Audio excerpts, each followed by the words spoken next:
Oh boy. The squad, all of them were actually here in Boston over the weekend. It's interesting because when I first heard about this, that they were coming here a couple of years ago, I would have probably tried to go to this event. It's interesting how things have changed, right? So they were here in the Boston area. They went to Boston, they went to Somerville, Cambridge-ish. And they charged for this event. That's the reason for the poll that I have. So I want to show you a very short clip of them getting ready for this panel that they had. And then I'm going to dive into two different articles. One of them viewing this in a positive way and one of them viewing it in a negative way. And I want to do that because I want to prove a point. So let's go ahead and show you this clip here. Now, shout out to Pascal Solange. I hope I'm pronouncing her name correctly. She was the one that actually got this video. Now, she was happy to be there. But I'm going to tell you something about the demographics of that area in just a second. But watch this video. Here we go.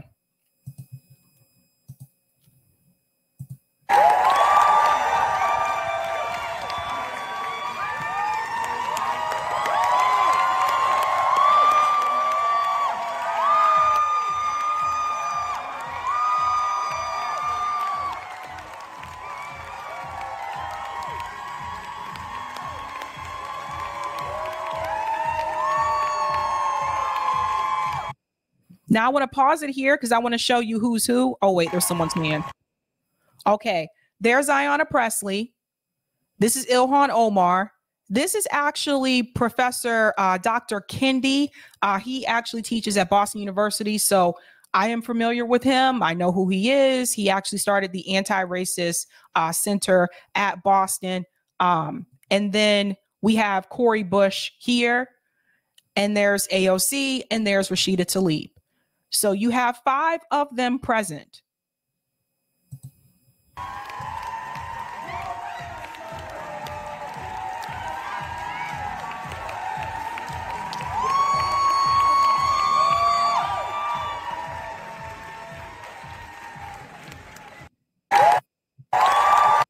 So yeah, that's that.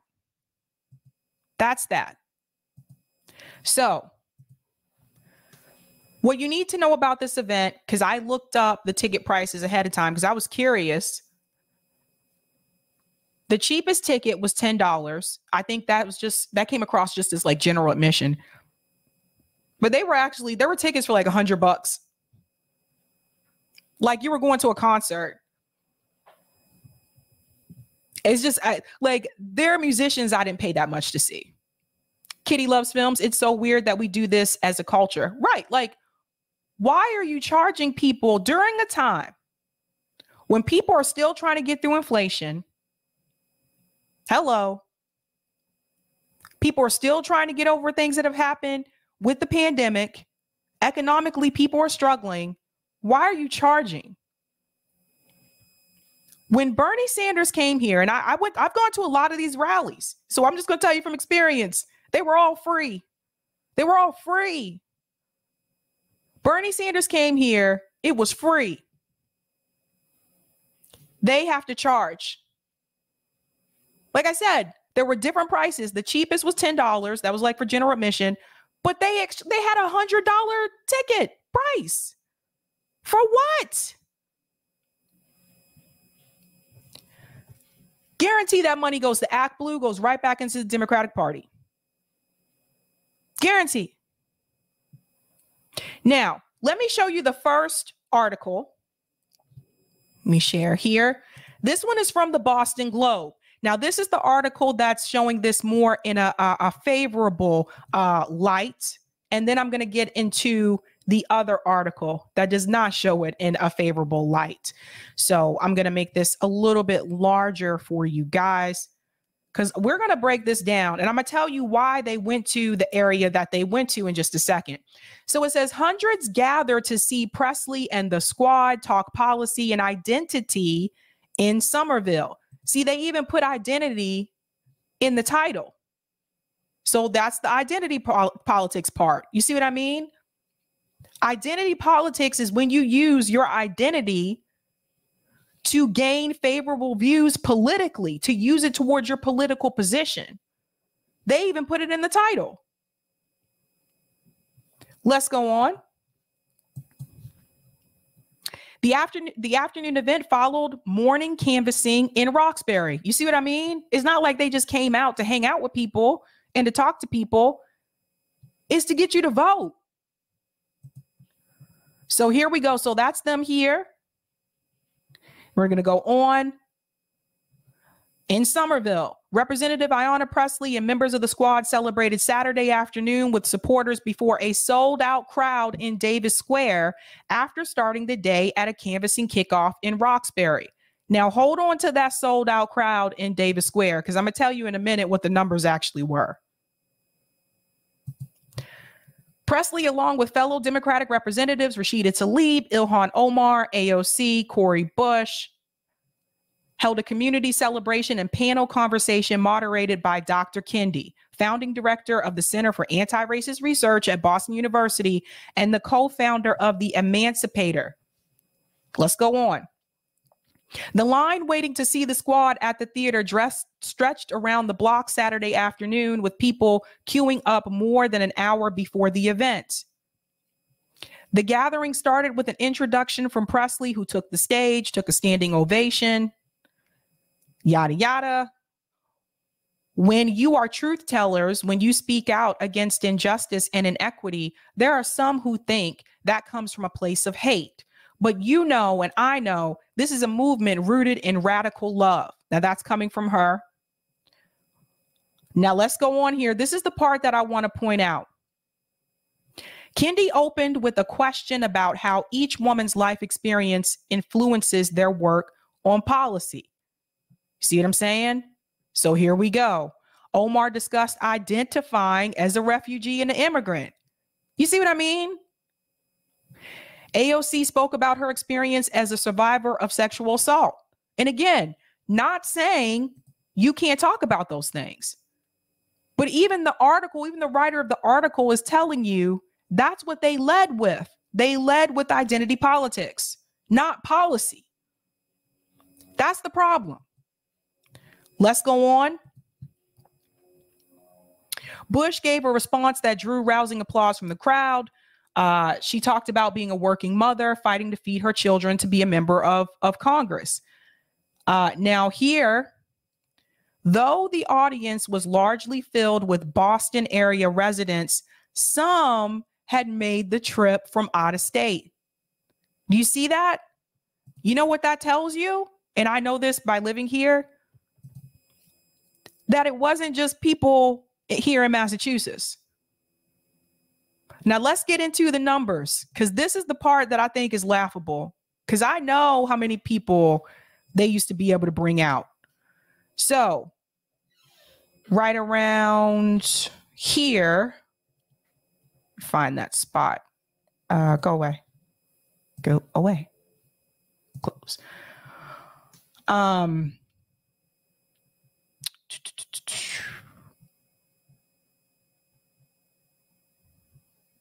See, here it is again. See, Presley became the first Black woman elected to Congress in Massachusetts. I remember that.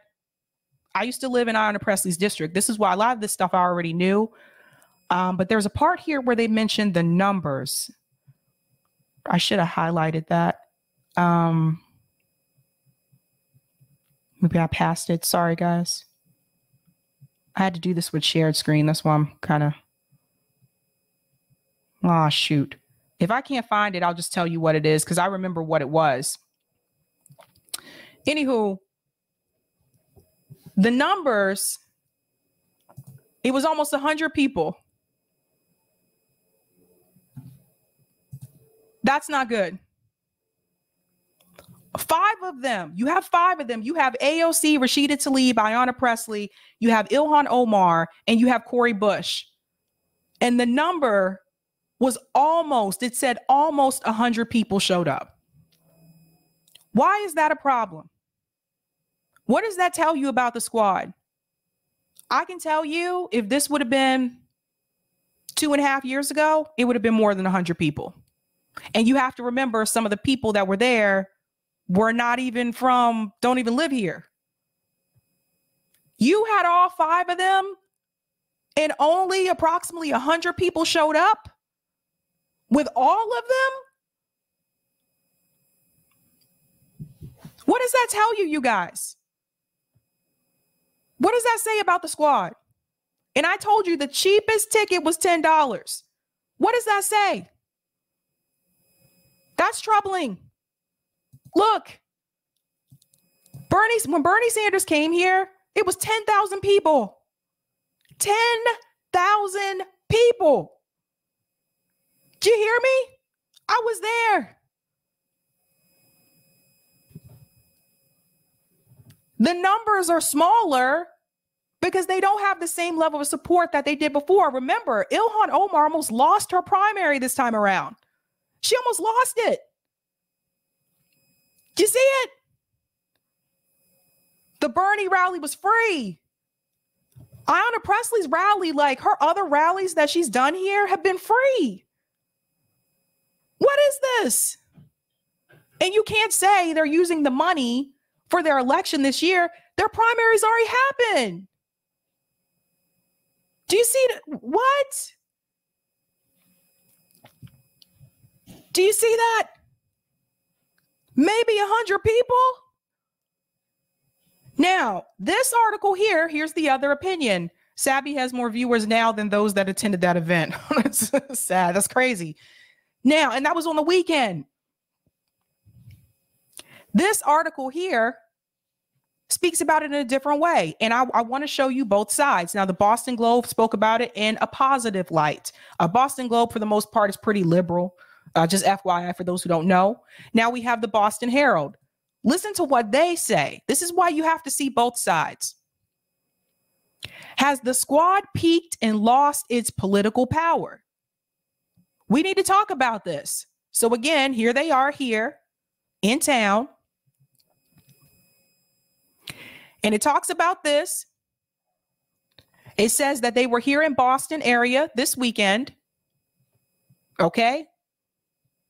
It is fitting that a group of lawmakers is playing a fundraising event in Cambridge and a show in the small Somerville Theater, because that's about the only place they will be fully embraced by liberal Massachusetts voters. Let's talk about that. So I have lived in Boston, Cambridge, and Somerville, all 3. And we're going to get into the district map in just a second. They have a point here when they point this out. Why didn't they go to Worcester? Why didn't they go to Springfield? Worcester is the 2nd largest city in New England, smack dab in the middle of Massachusetts. A lot of working class people and immigrant communities live in Worcester. Springfield. Actually, I think Worcester is tied with Providence, Rhode Island, actually, in terms of size. Sometimes they go back and forth. Springfield, Massachusetts. Again, heavily working class. Heavily working class. Why didn't they go to Springfield? You know why? Because most of the educated academic elite are in Boston, Cambridge, and Somerville. You want to know why they went to those in particular?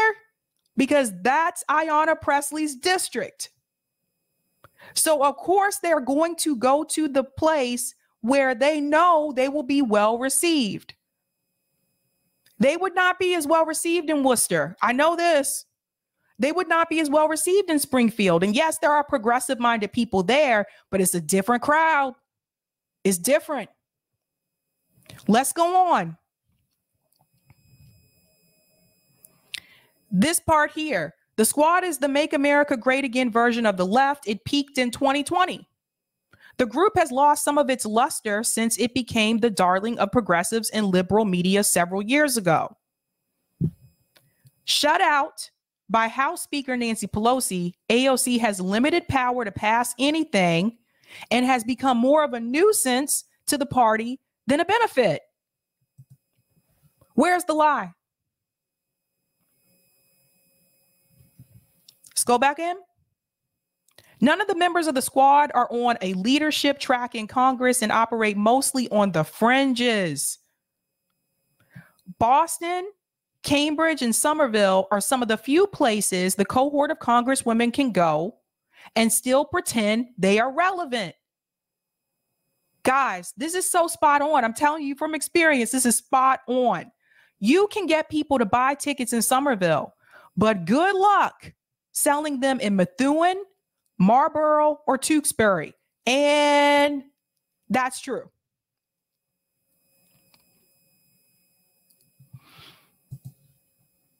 The event on Saturday features musical and spoken word performances, according to the organizers. The squad is going to Somerville and Cambridge because they don't represent the mainstream of the country or even the Democratic Party. And this is interesting. This is interesting. Is that true? Is it true that they don't really represent the mainstream of the country? I keep telling you guys, the left is, we're small. The left is small. We're not as big as we think we are.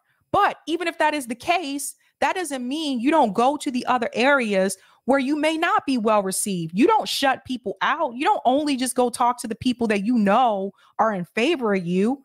You have to talk to people that you know are not in favor of you. How else are you going to grow these progressive policies if you only talk to the people that are already on the left and agree with you? Like, no offense, but looking at it now, those of us on the left, why do we need to go to an event with the squad to listen to them on a panel? Why do we need to pay to go to that event if we already on the left? What do you need to convince me of? Let's go on. Even in Massachusetts, progressive candidates backed by Presley lost their races in the Democratic primary earlier this month. See, guys, nobody's talking. People aren't talking about this. This is what I'm trying to tell you. Locally, this is what's happening. They think that just because squad members won their re-elections, they think everything cool. No. Everyone I've seen AOC also endorse, they all lost. India Walton, Jessica Cisneros, they lost. Do you guys see? Let's go on. And there was one more part right here. Only in places like Somerville and Cambridge are the squad still treated like rock stars. Don't even think about getting tickets because the event is sold out. And that's what I was saying. Like, you had them come to the Somerville Theater. Guys, if you have never been to Somerville Theater, I've been there before. Like I said, I used to live in Somerville. The Somerville Theater is small. It's tiny. It's not an AMC theater. It's not a Regal Cinema. It is a small, old school style theater. Tiny. That's where they had them do this panel? All 5 of them? Now I want to show you something else because we got to talk about this. We need to talk about this district. I'm going to show you what I'm talking about. I told you there's a reason why they picked those places in particular. That is Ayanna Pressley's district. Now let's go in. Now here's the map. Here's good old Massachusetts. District 7. You can see the outline here, the black outline. This is Ayanna Pressley's district. I know it's weirdly shaped. And if you zoom in, see if it'll let me. Okay, that's good. Now we can see more. So she has part of Boston. So she has Dorchester, Hyde Park, part of Roxbury, and it goes all the way down to this portion here, the Blue Hills Reservation. Okay, you guys see that? That's the Boston portion. Then when you come up here, Somerville, maybe I should go in a little bit. There we go. That's better. Whee! Let's go back up. Oh, does it do that? Does it let me move it? Okay. Then you have this portion here. So you have this part of Cambridge. You have all of Somerville. Like I said, I lived in both of these places. I know these spots. So they went to Boston, Cambridge, Somerville. Now, notice they did not cross the river. Why didn't they go to Everett? Why didn't they go to Chelsea? You know why? That was also in her district. Because those two areas in particular are heavily working class and heavily immigrant. I'm going to keep it real and be honest. Some people to this day are afraid to go to Chelsea. I'm like, look, I've been to Chelsea multiple times. Ain't nothing ever happened to me. Period. But predominantly in Chelsea, that's usually where you'll find a lot of immigrants from South America usually reside right there in Chelsea. And then in Everett, actually we have a mixture of a lot of people in Everett. But Everett also tends to be particularly working class. They didn't cross that river. So again, if Everett and Chelsea were a part of her district, why wouldn't they go there? Again, I told you it's a class issue. So what you have to understand is that Somerville and Cambridge, and particularly Boston as well, they're not the cities that they used to be during your parents' time. Those areas have been heavily gentrified. Somerville and Cambridge, it's hipsterville. Like, I'm just keeping it real. It's hipsterville. You go to Cambridge today, you'll be lucky if you can afford an apartment. You'll be lucky. So the population that they catered to were heavily MIT and Harvard students. Hello. Maybe some Tufts students, because Tufts is right on that borderline in Somerville and Medford. So you have the college kids, and then you have the professionals. You have the professionals that are the tech people that work at Google and Facebook. Google and Facebook are also in Cambridge, for people who did not know that. So you have a lot of tech people. You got a lot of people that work in healthcare, a lot of the nurses, the doctors, some professors, engineers. That's the community, for the most part, that they are catering to. And I got to say this, because if you don't live here, you may not realize this. People hear, oh, they went to Boston. That's great. Boston's so working class. Not anymore. In fact, Boston hasn't been, quote unquote, working class since I moved here. And that was over 10 years ago. A lot of those people have been pushed out because of gentrification. So these are the professional academic elite areas. These are heavily gentrified. And a lot of the people who grew up in those areas are gone. And what that says is that they are catering to a particular dynamic, a particular class, and people need to pay attention to that. Now, the Justice Democrats, they were supposed to be working class people. Remember that? They were supposed to be working class. Who from the Justice Democrats is working class people? Ayanna Pressley wasn't working class. AOC wasn't working class. She had a startup before she was a bartender. A lot of people don't talk about that. Ilhan Omar wasn't working class. Rashida Tlaib wasn't working class. Who are the ones that won that were working class? Maybe we could say Cori Bush, right? But the people who were really a part of that working class dynamic, they didn't win. That was your Paula Jean Swearengin, who they chose not to put as much attention on. Keep that in mind. Ayanna Pressley and AOC both went to BU. Both of them. So let's zoom out here. Let's see if it'll show me the whole. Yes. So what I was trying to ask you is, there are other areas where they should have gone to in Massachusetts that I feel are even more important. Let's go to that map. This is Eastern Massachusetts. Why didn't they go to Worcester? Worcester is right here. Zoom in. Whee! This is Worcester. It's right here in central Massachusetts. Again, I told you, there are a lot of people there who are working class. They needed to go talk to the people in Worcester. Why didn't they go to Springfield? Springfield, again, there's a lot of people there who are heavily working class and larger immigrant population. Why didn't they go there? Huh? Because they know they're not as favorable there. Do you see that? That's a problem. That's a problem. Stop ignoring working class people. Stop it.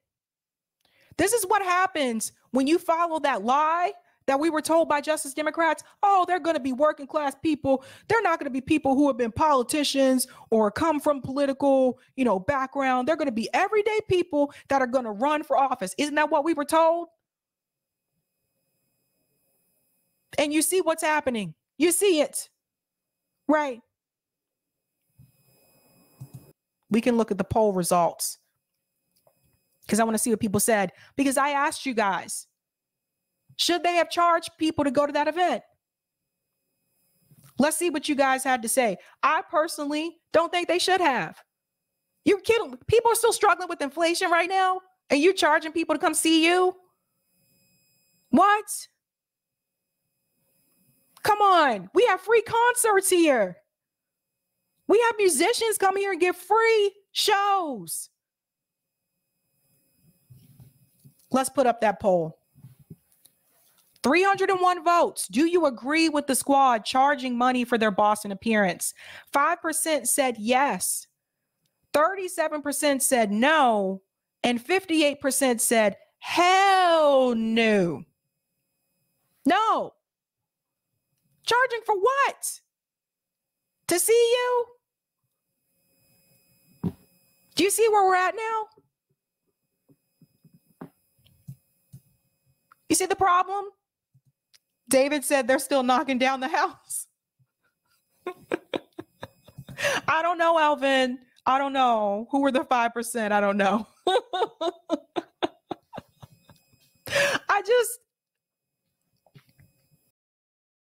But the fact that they got maybe 100 people to show, it said roughly around 100 people, with all 5 of them, guys, that's not good. In those particular, in Boston, Somerville, and Cambridge, they should have way more than that. You see that? They booked the Somerville Theater because they knew if they would have booked the larger space, they wouldn't have been able to fill it. Sorry if my words are too harsh. I'm just being honest. I should show you guys a picture of the Eric. If you can find the Somerville Theater website, I want to show people that. I'm gonna go to some of the comments in the chat here because I want people to see what it looks like. Mr. X, they probably partying at Martha's Vineyard. Probably. Franny French, they are supposed to represent us. We are not supposed to pay to see their faces. Thank you, Franny. Thank you. Guys, Bernie didn't even charge. He bigger than them. So policy is not on the ballot. Ouch. Thank you for the super sticker, JM. Bill Bradley, I mean, they are doing their job of disheartening people wanting to stand up to the elite. It intentionally creates a defeatist outlook to prevent the DNC from facing a real challenge. Cake batter. I bet they avoided Dorchester and Mattapan too. They did. They did. And the only reason they were in Roxbury, like I said, Roxbury is very close to downtown Boston. So that is one thing about Roxbury, is like right there. And then also too, Roxbury is also Roxbury's also going through gentrification, man. But yeah, they weren't in Dorchester or Mattapan. They weren't going to travel to those routes. Cake batter, you must be from here. Yipper 99, Boston neighboring towns names are weird. Tewksbury, the names here are weird. They are weird. It took me a while to get used to that.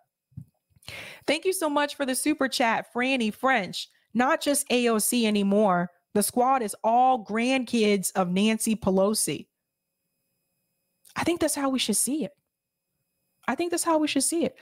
I started watching this show called Pretty Little Liars, and I know I'm like years late, but I never saw it. And I started watching it. I can't stop watching it. And I'm thinking to myself, if you could replace all those girls that were a part of that little squad on the show, replace them all with the squad from DC, put in AOC and Rashida Tlaib and all the rest of them and put them in them same roles. And you can call them Pretty Little Liars too, I guess. Thank you for the super chat, Colin. If the squad had the clout, they could sell out the Garden easily. Right, Colin. So you feel me, Colin? I know you're from here. You know what I'm talking about. The Somerville Theater. Oh, we got it, Eric. I'm gonna show it, and I'll get back to the other comments. This is the Somerville Theater. Look, guys, the Somerville Theater is small. Do we have a picture? Let me see if they have a picture of about history. Bro, it don't even look like that now. Hold on, that's the old school picture. Did they put up a new one? Where's outside the building? I'm just telling you guys, I've been in there. Like the Somerville Theater is where you go when you want to watch like you want to watch a movie for cheap. It's pretty cheap. You say, what is this? The Somerville Theater, guys. I'm just laughing. I'm laughing. Like, this is crazy. Absolutely crazy. Kitty Films. I needed to hear this. Thank you so much, Sabby. Justin B, thank you so much for the super chat. I would have gone with no effing way if it had been an option. Thank you for the super chat, Praying Mantis. The 5% that voted yes are bots. Thank you for the super chat, Justin. You have to pay me to go see them. Right? Like, I was like, they actually had an option for $100. I was like, who paid for that? Really? And thank you for the super chat, Christina. And Taunton and Woonsocket, both working class, even though it's outside of Boston. That is true. That is true. Roger Meadows, Sabs, you read it wrong. Franny said nanny, not Nancy. Oh, I'm sorry. I'm sorry, Franny. I want to go back to it. Oh, I don't know. Oh, there it is. Oh, not just AOC anymore. The squad is all grandkids of Nanny Pelosi. Okay, thank you. And Jonathan, Jimmy Dore can sell out 300 on a slow night. Like, what? You guys are like 5 of them?